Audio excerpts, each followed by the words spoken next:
James Lynch here for Home of Fight, and it is always great catching up with my next guest, Tim Welch, the head coach of Sean O'Malley, who was cage side for Merab Philly's win over Umar Nurmagomedov at UFC 311. Tim, how you doing, man? Doing good. Having a good weekend so far, and staying busy out here. I possibly moving my gym to a new facility here soon, so that's going to be a big project. But I'm looking forward to it, and I think we're ready for it. So I got to ask, you were cage side for the fight. What did you think of Merab's performance in the fight, and how did you think the fight was going to play out going in? I thought Umar was going to be able to beat Merab, but Merab he's a freak show. He's such a gamer. He just comes forward. He doesn't even think about getting tired. Every other fighter on the roster, it's kind of in their mind, fatiguing and pacing yourself for 5 rounds. It's starting to seem like he paces himself a little bit in the first like a couple minutes of the fight. He kind of takes it off. He doesn't do a ton. But Umar did a good job. That fight was a lot closer than people think. They think that Merab really took the fight away and he really beat up Umar. But if you watch that fight without the antics that Merab does, I'm like, it is a really close fight. That fight could have went either way, but it just shows you how actually good Merab is, taking out a Nurmagomedov, an undefeated one. And he had injuries during the fight camp. He's a little machine, and he's a severe problem for everyone. But there is ways we can win. And if you're out there and you think there's zero chance that we can win that fight, then you're probably not super smart. So we just got to focus on the areas that we're able to win. Because it was close, right? Like I think most people had it 2-2 going into that fifth round. Merab ends up taking it. What did you think of the scorecards? Because I think there was some thought that maybe it could have gone the other way. Yeah, I'd have to look again.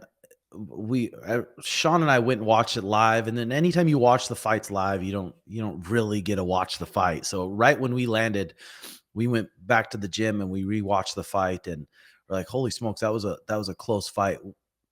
I don't really remember round by round, but I wasn't even sure who won at the end. But I figured that little takedown at the end might have stole it from Merab.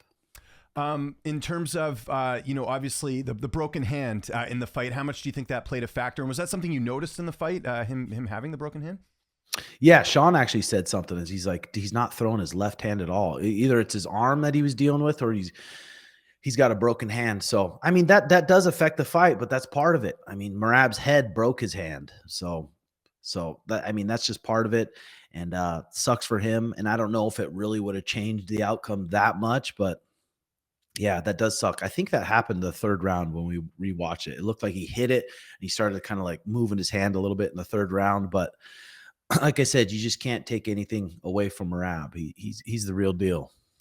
Dana sort of let it slip during fight week that Sean was going to be next. I know he was on Jim Rome and sort of talked about that a little bit. What's the latest with that? Have you guys heard anything in terms of when that fight could take place or any sort of updates since the fight?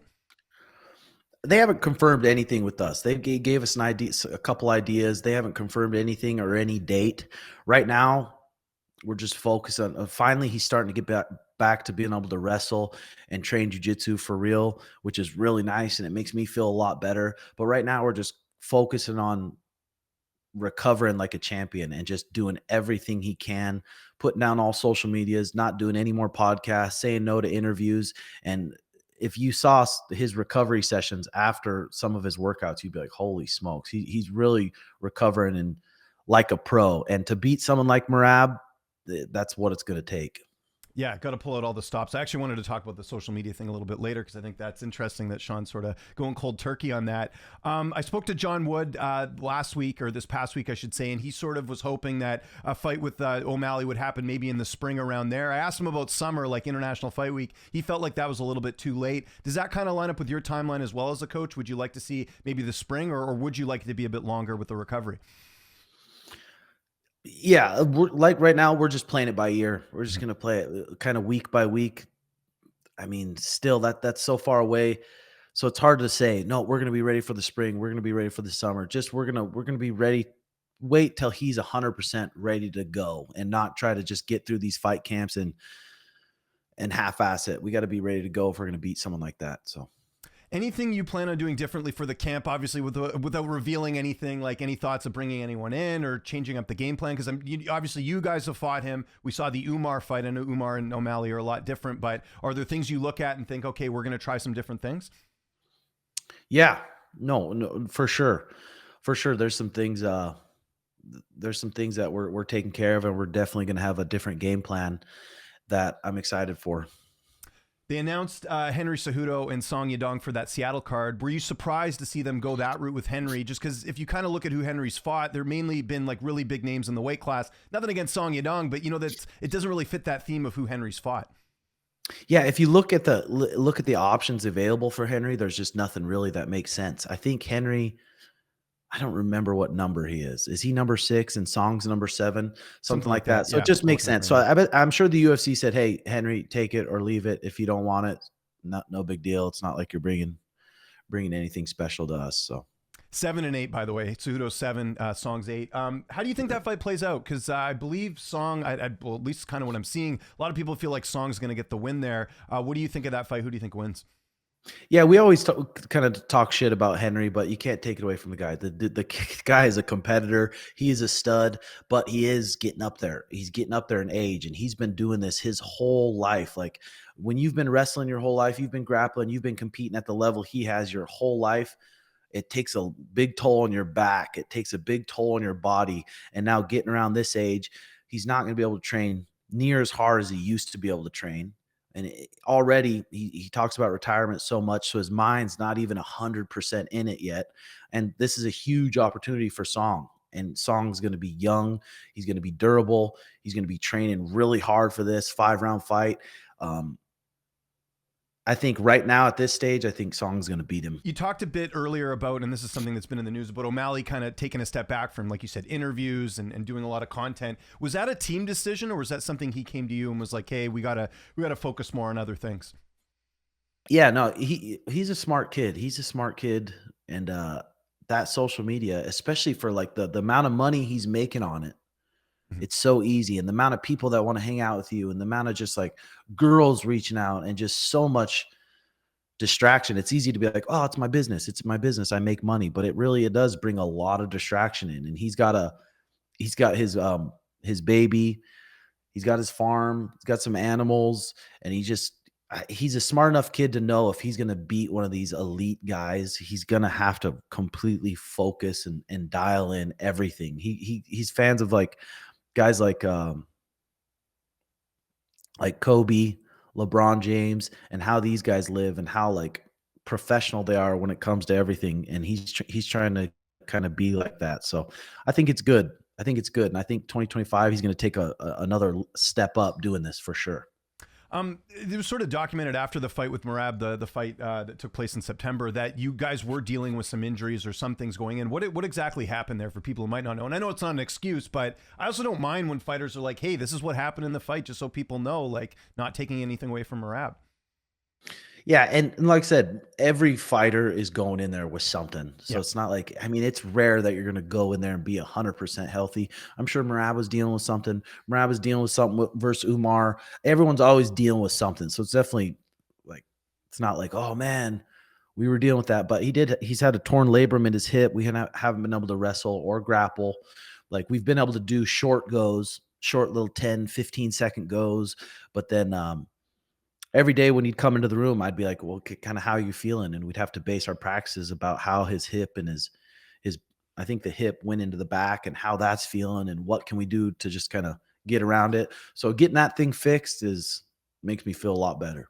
Okay. And is that something you've been in contact with the PI about? Are they kind of helping out with that, or how are you guys sort of tackling that? He had a really good surgeon here, and then we have a really good physical therapist that comes to the gym and works on him. And then he's working with Brandon Harris still. So they're doing the best things they can. And then Dan Garner has all his nutrition dialed in, taking what he needs to take. So doing the best we can. How would the rematch with Merab play out? Kind of looking at where the first fight went, what some things you've kind of taken note of, and then, some of the things I'm sure you're going to work on O'Malley with leading into the rematch. I think the rematch is just going to be, you're going to see another level of focus. A lot of people said on the Sphere night, Sean just didn't look himself. He's not the type to really plant and really try to knock you out. And Merab got into these takedowns. Merab's like not that great at setting up these takedowns. He penetrates really fast. He changes levels, and you're not sure if he's changing levels or throwing hooks. I think the next time he fights Merab, you're going to see an absolute masterpiece and just a beautiful performance, and the Shug that everyone knows come out and piece his ass up.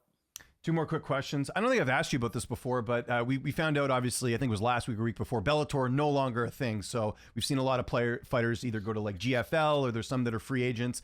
I believe this guy is still under contract, Patchy Mix, but I was curious what you make of him, because he's thought of as one of the best bantamweights that's not in the UFC right now. Have you seen much of Patchy Mix? Yeah, I've seen him. Tall, athletic guy, good grappler.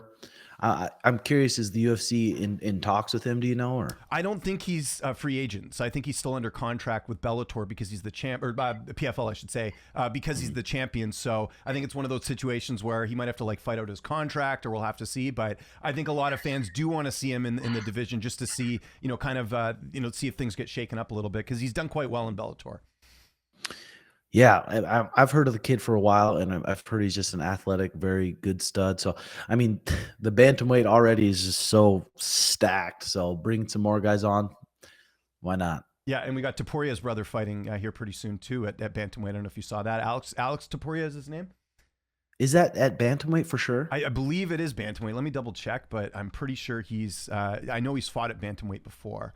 Let me just double. I check. think it might be featherweight. I think it Let me might be double check. featherweight. Let me see here. I thought it was, but okay, because it says bantamweight on Tapology, and then his fight is bantamweight. So there you go. Damn. I know a thing or two. So that could be Yeah. another interesting wrinkle. His opponent just got switched up, by the way. He was supposed to fight Cody Haddon. Now he's fighting someone else. But what do you make of, adding another Topuria to the UFC this time in your division?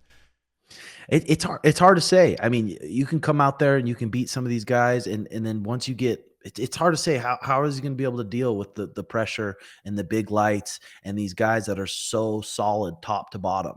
I mean, I don't know how young of a guy is he. Is he young like the Peyton Talbot? He is 28 years old. 28 years old, so he's coming into his prime. I expect his skills. He's probably going to be such a sharp boxer, but just because he's Ilya's brother doesn't mean he's got Ilya's same like focus under the lights, So I'm excited to see him though. Those Yeah. their style is awesome. Yeah, there aren't too many like brother combos that are like, have a lot of success. The Diaz brothers obviously come to mind, but there aren't, like, if you look at it, we could go through a list of like siblings that haven't panned out in the UFC as well. So, but it added a little bit of intrigue to the division. Okay, my last question has nothing to do with fighting. You had Paul Saladino on your podcast. I am a huge fan of his. What was that like? And are you guys incorporating any of the things that he's doing into your own lifestyle? I was curious about that.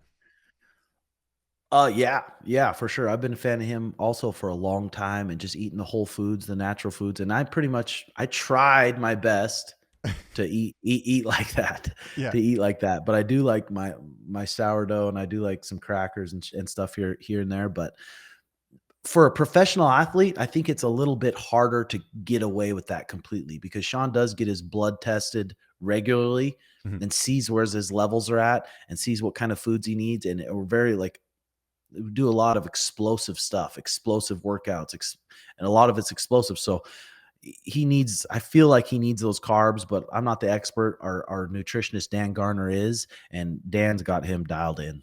That's good. Well, Paul said that out of all the bread, sourdough is, I think, one of the better ones you can have, right? So at least that's, I'm the same way. I love sourdough bread too, but yeah, I don't know if I could give it up completely.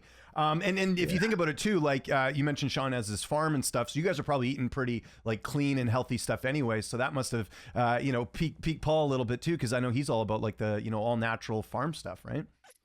Yeah. We got, I think I have like around 17 chickens. I don't know. Cool. Sean's got around like 20 chickens, and he just butchered his cow not long ago. And then I have 4 horses on my property. And then, and then we have a bunch of orange trees. That's the thing about Phoenix, is just so much citrus and orange trees and grapefruit trees. So the fresh OJ and the fresh eggs every morning, they hit the spot.